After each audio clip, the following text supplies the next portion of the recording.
PCOS లేదా పీఎంఓఎస్కి natural remedies అడిగారు నా పేషెంట్ ఒకరు. ఈ పీఎంఓఎస్ అనేది న్యాచురల్ మెకానిజమ్స్ అంటే మన బాడీలో ఉండే కొన్ని మెకానిజమ్స్ డిస్రప్షన్ వల్ల వస్తుందన్నమాట. అంటే మన బాడీ ఫంక్షనింగ్ చూసామంటే అన్ని ఆర్గన్స్ ఒకటికొకటి ఇంటిగ్రేటెడ్గానే పనిచేస్తాయి, కానీ దేనికది సెపరేట్గా పనిచేయవు. సో ఏమవుతుందంటే తెలిసి తెలియకుండానే మెనార్కీ లేదా పీరియడ్ స్టార్ట్ అయిన వయసులో కొన్ని బేసిక్ మెకానిజమ్స్ అంటే మన eating habits, physical exercise and stress management, sleep management ఇవన్నీ డిస్టర్బ్ అవడం వల్ల ఈ పిఎంఓఎస్కి పునాది అనేది అప్పుడు ఆ ఏజ్ నుంచి పడుతుంది.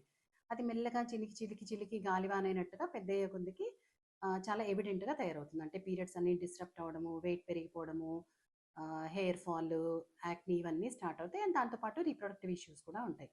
సో ఎలాగైతే ఈ డిసీజ్ మనం న్యాచురల్ మెకానిజం డిస్రప్షన్ వల్ల అని తెలుసుకున్నామో, దీని క్యూర్ కూడా ఆల్మోస్ట్ నేచర్లోనే అవైలబుల్ ఉంటుంది. అంటే న్యాచురల్ ఫుడ్స్కి ప్రయారిటీ ఇవ్వాలి, ప్రాసెస్డ్ ఫుడ్స్ అనేది కట్ డౌన్ చేయాలి, మన శరీరానికి ఎంత అవసరమో అంతే తీసుకోవాలి.